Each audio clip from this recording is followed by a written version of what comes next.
안녕하세요. 파리어머니터 여러분 반갑습니다. 이번 영상에서는요. 암호화폐 시장의 분위기와 또 향후 전망에 대해서 함께 짚어보는 시간을 가져볼까 합니다. 김창익 대표님 모셨습니다. 안녕하세요. 반갑습니다. 네, 안녕하세요. 반갑습니다. 네, 연말이 다가오고 있습니다. 네, 연말이 됐죠. 네. 이 연말을 앞두고 비트코인 가격의 좀 흐름을 살펴보면요.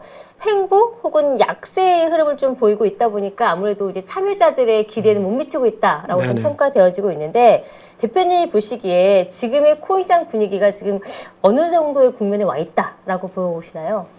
뭐 일단 분위기는 안 좋은 것 같아요. 네, 근데 이제 그 최근에 보면 그러니까 4년 주기 마지막 국면, 그러니까 시즌 종료라는 불안감하고 그리고 이제 사람들이 논리적으로 따졌을 때 이제 그 비트코인의 가격이 유동성과 연관이 깊다는 사실들을 이제 인지하기 시작했는데 그 유동성 완화라는 호재 국면, 네. 그리고 시즌 종료라는 어떤 공포심 국면, 그 두 가지가 이제 합쳐져서 그러니까 그 단기 악재나 단기 호재가 있을 때 그 두 가지 플러스 마이너스가 어떤 작용을 하느냐, 그리고 마지막 답이 플러스로 나오느냐 이제 마이너스로 나오느냐에 따라서 그 등락을 거듭하고 있는 것 같아요. 근데 전반적인 분위기는 지금 왜 그런지 논리적으로 설명할 수 없는 다른 요인들에 의해서 움직이고 있다는 생각도 듭니다. 일단 전반적인 분위기는 안 좋은 상황인 것 같아요.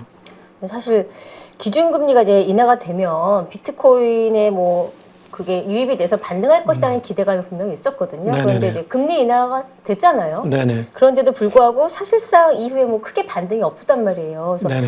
이런 이렇게 힘을 많이 못 받게 되는 그런 근본적인 이유가 어디에 있다고 보세요? 그러니까 기준금리가 완화된다는 얘기는 일단 그 기준금리를 이제 기본으로 해서 시장금리들이 낮아지는 이제 영향을 미치잖아요. 네. 그러니까 이제 유동성 완화 국면으로 가고 있다라는 건 사실인데, 그렇다면 작년 12월 달에 이제 한번 그 0.5% BP, 0.5% 포인트를 낮추고 올해 이제 두 번, 그러니까 세 번에 걸쳐서 지금 3.5%에서 3.75%까지 낮아졌는데, 그렇다면 유동성이 완화 국면이 되고 그 유동성 함수라고 하는 비트코인은 논리적으로 가격이 우상향해야 되는데, 지금 이제 우상향 하던 와중에 이제 12만 6천 달러 정도를 찍고 이제 그 대폭락 이제 그 숏포지션이 이제 파생상품 시장에서 이제 대거 청산되면서 한번 폭락이 되고 그 다음에 계속 이제 눌리는 상황이잖아요. 네. 그러니까 일단 첫 번째는 시즌 종료라는 불안감이 그 투자자들의 어떤 그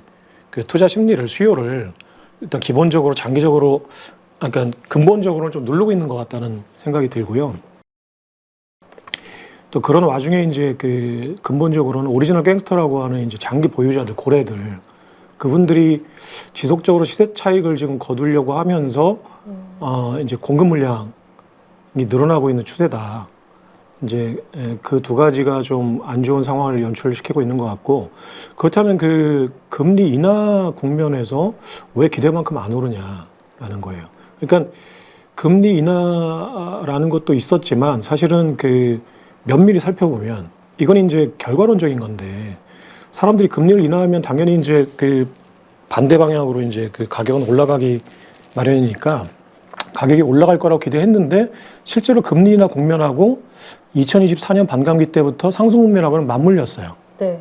네, 그래서 그게 이제 금리 인하 때문이라고 생각을 했는데, 이제 지금 와서 이제 돌이켜서 면밀히 따져보면 어떤 결과값들이 나오냐면, 사실은 그때는 금리는 인하 국면이었지만 실제로 시장의 유동성이 기대만큼 풀리는 국면은 아니었던 것 같아요. 그러니까 우리가 이제 광해 통화량이라고 하는 M2 통화량이 20조 달러에서 22조 달러 사이 안팎을 왔다 갔다 했는데, 그렇다면 그게 이제 그 절대값으로 보면 2조 달러라는 거는 막대한 유동성이긴 한데 그 안에서 이제 계속 왔다 갔다 했거든요. 그렇다면 이걸 이제 로그 함수라고 해서 그 상승 폭을 따지는 걸로 보면 10% 안팎에서 그냥 왔다 갔다 한 거예요. 그렇다면 과거에 그 M2 통화량의 어떤 증가값에 의해서 그 비트코인 가격이 3천만 원에서 우리나라 돈으로 1억 8천만 원까지 6배가 오른 거는 설명할 수 없다. 네, 그렇다면 그 설명을 이제 돌이켜서 해보면 ETF 그 승인이라는 일단 기관 자금의 유미라는 호재가 있었고요. 그게 대략 한 2만 달러에서 한 10만 달러 정도까지는 이제 9만 달러 정도까지는 그 ETF 호재가 이제 끌어올린 것 같고, 2024년 11월 이제 미국 그 47대 대선에서 그 크립토 대통령을 표방했던 트럼프가 당선된 거, 그리고 트럼프가 크립토 대통령을 표방하면서 100만 개의 비트코인을 사들일 거라고 기대했던 거, 이런 것들이 합쳐져서 지금 12만 6천 달러까지는 끌어온 거라고 이제 결과값으로 보면 생각이 듭니다. 그렇다면 이제 그 다음에 유동성 함수가 겹쳐지면, 실제로 겹쳐지면서 지금 이제 연준이 QT를 종료했다는 거, 그리고 3%대에서 이제 2%대로 이제 그 미국의 기준금리, 페드 금리가 떨어질 거라는 그 국면이 겹치면 여기서 이제 상승작용을 일으키는 걸로 기대가 됐었는데, 네. 지금 거기에 이제 찬물을 끼얹은 게 첫 번째는 이제 시즌 종료라는 그 시기가 맞물렸으니까. 근데 그거는 사실은 이성적인 판단은 아니거든요. 그러니까 그 비트코인 시장에는 4년 주기란 게 있으니까 지금 2025년 10월 달, 11월 달부터는 정점을 찍고 하락할 거라는 어떤 불안감들이 있었어요. 네네. 근데 그 와중에 그 유동성은 완화 국면으로 가고 있었거든요.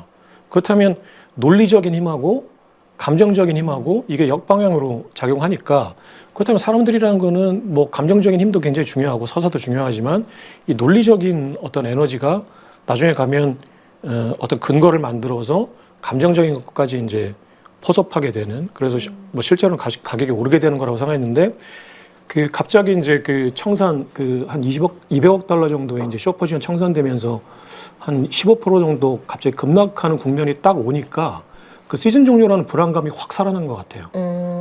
네, 그러면서 그 불안감에서 아직까지 시장이 벗어나지 못하고 있는데, 그 불안감을 누군가는 지금 즐기고 있다. 네, 즐기고 있다는 생각이 들어요. 그러니까 왜냐하면 논리적으로 설명할 수 없는 어떤 국면이 됐을 때는 그 시장에서는 분명히 어떤 논리적으로 계속 설명을 해주려고 하는 욕구들이 생기는데, 네. 아직까지는 딱 부러지게 논리적으로 설명할 수 없는 어떤 하방 압력이 계속 있거든요. 네. 지금 물론 이제 디테일하게 들어가면 지금 실제로 유동성 완화 국면이라는 거를 이제 여쭤보시면 좀 더 설명할 것들이 많이 있지만, 어쨌거나 그 바닥을 찍고 유동성은 이제 상승하는 국면이에요. 네, 그렇다면 지금 이 국면이 논리적으로 설명할 수 없는 거거든요. 그러니까 사람들은 논리적으로 설명할 수 없는 어떤 대상이 생겼을 때 그거를 추론해서 이야기를 만들어요. 네, 그걸 이제 흔히 그 음모론이라고도 하는데, 그 음모론이라는 어떤 부정적인 뉘앙스 때문에 그런 추론들을 배제하지 마시고, 지금은 개연성 있는 추론이라고 생각되는 여러 가지 추론들을 합쳐서 우리가 설명할 수 없는 이 여백을 메울 때인 것 같아요. 네. 그렇게라도 설명을 해서 이 상황을 구성을 해야 어떤 판단이 서니까. 네. 어쨌든 전체적인 흐름을 봤을 때는, 흘러왔을 때는 뭐 여러 가지 굵직한 호재들이 있었잖아요. 그래서 상승을 했는데 이후에 이제 하락했던 요인들에 대해서는 뚜렷한 이슈가 없었는데도 불구하고 네네네. 지금 횡보하거나 이제 하락장에 좀 억눌림이 있다라는 거잖아요. 네네. 그래서 이게 아마 시즌 종료나 이제 심리적인 압박에 대한 여러 가지 요인이기 때문에 이제 객관적인 이론적인 해석은 아니다라고 보시는 거죠. 네. 그래서 이제 덧붙여 설명을 드리면, 그 유동성 확장이라는 기대감이 지금 상당히 만연돼 있는데, 네. 실제로 그러니까 물론 이제 그 바닥을 찍고 유동성이 업턴하는, 그러니까 완화되는 국면이라는 거는 논리적으로 100% 맞는, 그러니까 99% 이상 맞는 국면인데, 시장에서 기대하는 것만큼, 그러니까 금리가 대폭 완화되고, 그러니까 이제 올해 이제 3번이나, 그러니까 지금까지 3번이나 국면이었으니까 내년에 이제 점도표나 페드 와치로 보면은 1번에서 2번 정도 이제 더 내릴 거라는 기대감이 있고, 네. 또 그 중간 선거라는 어떤 정치 이벤트 때문에 트럼프 행정부가 어떤 금리나 국면에 어떤 압박을 가함으로써 이제 페드가, 또 이제 페드 연준 의장이 이제 그 트럼프가 원하는 인물이 이제 들어올 경우에는 이제 트럼프가 원하는 국면대로 갈 거다라는 어떤 기대감이 팽배해 있었는데, 지금 그 금융시장이나 그 연준 내부 또는 백악관, 채권시장 등을 종합해서 보면 그 트럼프가 현재 나타나는 국면으로 판단만 해보면, 내년 이후에 이제 어떤 국면이 바뀔 때는 네. 판단이 또 바뀔 수 있겠지만, 지금 채권시장이나 여러 가지 분위기로 보면 트럼프 행정부가 원하는 만큼 금리 인하 스텝이 가능하지 않을 수도 있겠다. 물론 이제 완화는 되지만, 예를 들어 지금 2번이라고 하는 페드워치에서 나타난 것보다 트럼프라는 변수가 중간 선거라는 변수가 생겨서 3-4번 혹은 그 이상 이제 낮출 거라는 어떤 시장의 기대감은 지금 현재 국면에서는 좀 부정적이다 라고 보이는데, 왜 그러냐면은 그 일단 금리를 낮추겠다는 얘기는, 그러니까 유동성 완화 국면이라는 얘기는 다 제하고 간단하게 얘기하면 미국 재무부가 국채를 대량으로 발행한다는 얘기예요.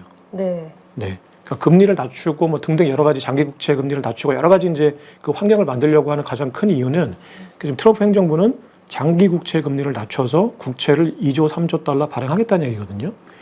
이제 그러면 사실은 돈을 찍어내는 건 미국 재무부가 찍어낸다고 사람들이 생각하니까 아직까지는 기본적으로는.